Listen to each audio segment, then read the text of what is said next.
자, 오늘의 정치 토픽 세 번째입니다. 결국 이재명 정권 탄생 공로자 한동훈도 수사를 받는다. 자, 한동훈도 수사를 받게 됐습니다.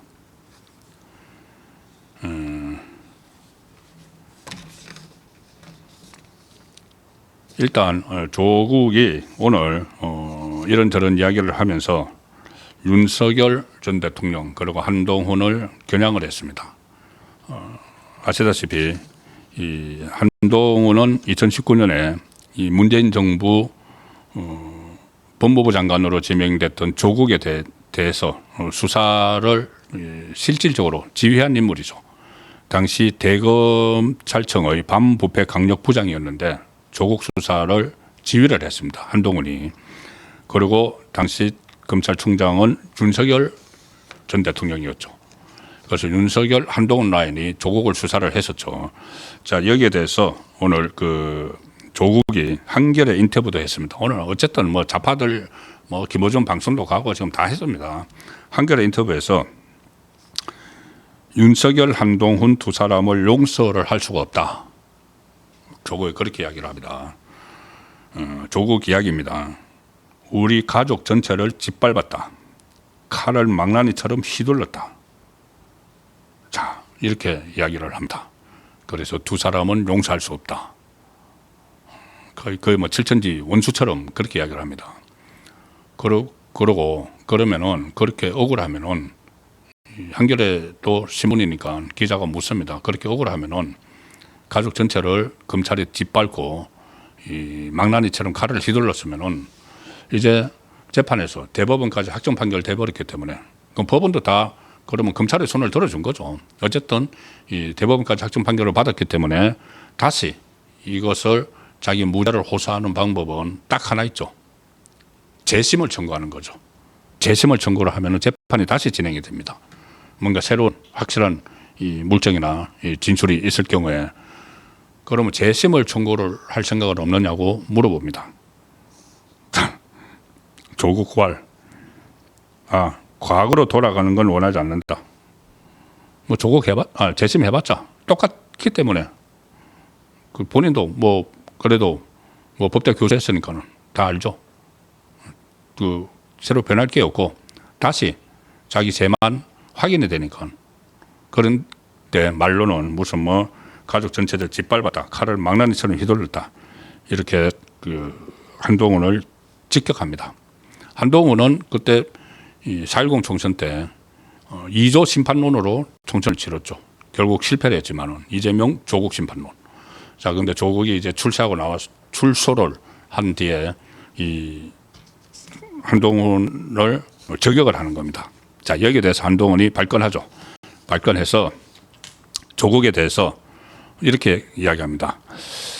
조국 씨는 사면이 아니라 사실상 탈옥을 한 것이다. 탈옥을 한 것이다.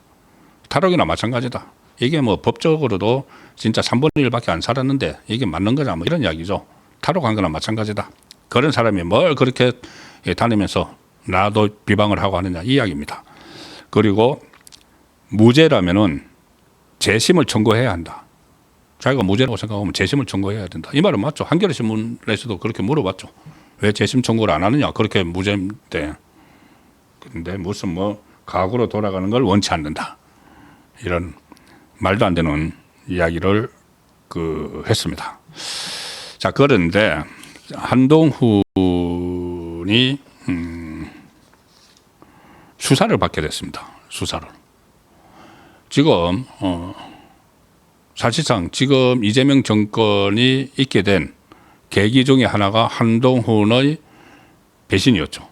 정치적 배신. 윤석열 전 대통령이 비상계엄을 선포를 하고 나서 어쨌거나 이 대국민 담화를 하는데 담화를 듣자마자 내란 자백이다 이렇게 하면서 한동훈 계에게 탄핵에 찬성을 하라고 지시를 내렸죠. 그래서 결국은 108석, 당시 108석입니다. 108석에서 몇 사람은 이탈을 하더라도 100석 이상만 지키고 있으면은 조기 대선이 일어나지 않았죠. 탄핵이 안 됐죠. 대선도 안 됐고 이재명 정권도 없습니다. 비상계엄에 대해서는 그 책임을 질 게 있으면 다른 방식으로 책임을 지든지 여러 가지 아니면 질서 있게 정말 퇴진을 하든지 다양한 방법이 있었는데 탄핵이라는 최악의 수단을 한동훈이 꺼냈던 거죠. 본인이 조기 대선이 이루어지면은 본인이 대권을 잡을 수 있다고 생각했는지도 모릅니다. 실제로 나중에 조기 대선 때 대선 후보 경선까지 나갔으니까. 어쨌든 한동훈은 그렇게 해서 이 오늘의 상황을 만든 인물이죠. 그런데 지금 한동훈이 속해 있는 국민의힘은 위헌정당 해산 청구를 한다고 하고 지금 국회의원들이 막 불려가고 압수수색 당하고 지금 괴멸될 위기에 처해 있습니다. 자, 그런데 한동훈은 계속 강 건너 불 보듯 계속 이야기를 하죠. 어쨌든 그 한동훈이 무선 수사를 본인도 이제 수사를 받게 됐습니다. 다른 국회의원들, 여당 국회의원들처럼. 그런데 다른 여당 국회의원들은 특검에서 세 개의 특검에서 막 수사를 하고 있지만은 수사하고 소환하고 출국 금지하고 있지만은 한동훈은 공수처로부터 수사를 받습니다. 윤석열 전 검찰총장, 한동훈 전 대검 반부패 부장, 그때 당시 직책이죠. 조국 일가 수사 관련자들에 대해서 공수처 수사가 본격화됐다. 지금 좌파단체죠. 좌파단체 사법정의 바로 세우기 시민행동이 이것을 고발을 했습니다. 공수처에 윤석열, 한동훈 이렇게 하고 검찰 5명 그리고 최성해 전 동양대 총장 6명을 고발을 했는데 공수처에 고발을 했는데 공수처가 수사 2부에 공수처 수사 2부에 이 사건을 배당을 했어. 본격적인 수사에 지금 들어갔습니다. 한동훈도 수사 대상이 돼버렸습니다. 이 좌파 시민사회단체는 어쨌든 조국 수사가 위법적이다, 불법적이다 이렇게 해서 고발을 했고 윤석열 전 대통령이 검찰총장 때의 수사가 수사 대상이 올랐다. 지금 세상이 바뀌었다는 이야기죠. 이 세상이 이렇게 바뀌도록 일조를 한 사람이 바로 한동훈입니다. 그런데 한동훈도 지금 공수처 바로 오종훈이죠.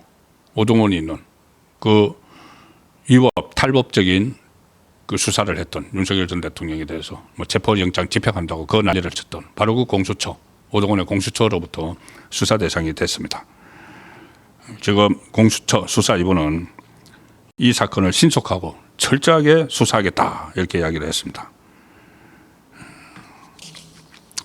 어쨌든 이것도 말도 안 되는 이야기죠.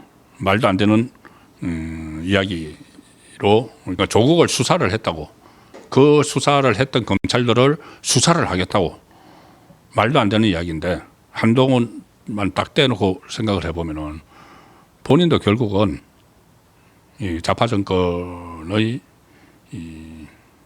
소위 말하는 내란몰이 뿐이 아니고 내란몰이뿐만 아니고 이 보수 세력 괴멸 작전에 그게 포위망에 걸려들었다. 그렇게 볼 수가 있는 것이죠.